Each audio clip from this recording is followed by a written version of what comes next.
Ben? I'm offended by the language of uprising applied to people who are breaking into other black people's stores and looting them. This is a lack of values. And people who are destroying private property, destroying cop cars, in an uprising against what exactly? Against the black police chief, against a mostly minority police force, against the black mayor, against the black president, against the black attorney general, against against a city council that is 9 of 15 are black and all 15 are elected Democrats. What is the uprising against? What is it seeking to achieve? I still don't see what exactly the riots are seeking to achieve. Bottom line is, this is all, it all could be boiled down to just act like a mensch. Act like a human being. Honestly, it's not useful to riot, it's not useful to break things, it's not useful to throw rocks at people. And the idea that we're supposed to sort of correlate your level of outrage. I'm going to stick to the 30 seconds on this one. The last sentence. Yeah. The idea that we're supposed to correlate your level of outrage with a certain level of justification. In other words, the more outraged you are and the more angry you are, the more justified you must be, is absolute nonsense.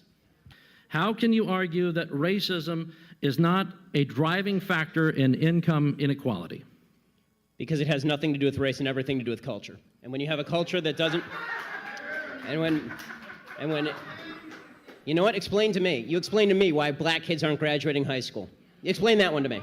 Explain to me why black kids are shooting each other in rates significantly higher than whites are shooting each other. Explain to me why 13% of the population is responsible for 50% of the murder. Explain to me why the number of black kids in prison, not for innocent reasons, not for walking down the street and getting pulled into a prison, is so high. Explain, if it has nothing to do with culture, explain to me why the single motherhood rate in the black community jumped from 20% to 70% in the same course of time that the civil rights movement has made such tremendous strides. Is America more racist now than it was in 1960? And if it is, please explain to me how that happened.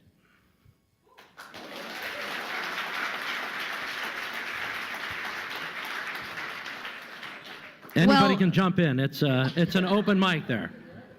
But there has to be racism. You can't say there's no racism. Without evidence? No. I'm just saying that I don't know which animal. Maybe we're talking about dogs or something. I'm talking about human beings, and I'm like, human beings are most likely going to have racial prejudices. I'm just so sorry.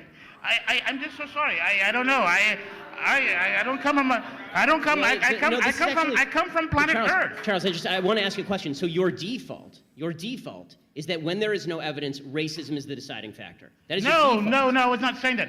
I'm just saying that you're going to have sexists, you're going to have racists, you're going to have all this stuff. I'm just saying that. I agree it exists, but the problem that I'm seeing, and this is the problem with the general conversation, is that there's no solution in simply saying there's racism out there. How does that solve anything? When you talk about there's institutional racism, what does that mean? Show me a law that is racist in intent, and we will agree. Show me a police officer who commits a racist act like we saw in South Carolina, right, where a police officer shot a black man running away and it was obviously unjustified, and I will agree. But you need, the idea that you can craft a narrative based on no racism because it just must be somewhere out there in the ether, that doesn't solve problems for anybody and creates more problems for people because now they grow up in a milieu and an environment where they are told that every obstacle they face is from some shadowy, nameless, faceless group who is out to get them simply because of the color of their skin. They'll never succeed in that environment.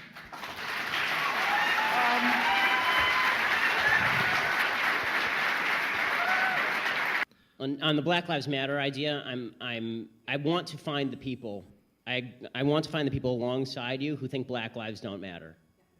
I'm still looking for those people.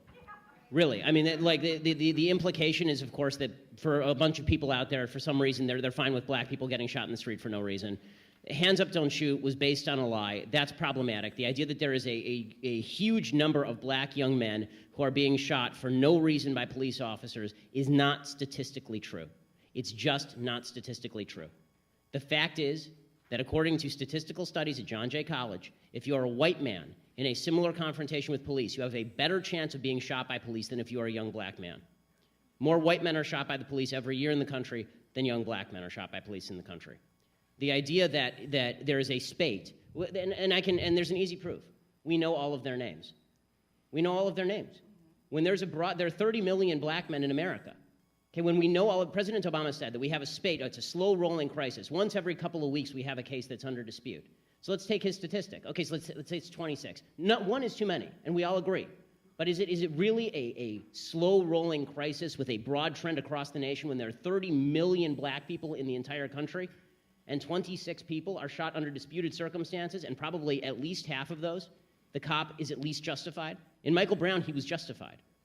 Okay, and so basing it on falsities, you can't base a narrative on lies. We're running out of time. I want to do a follow-up to New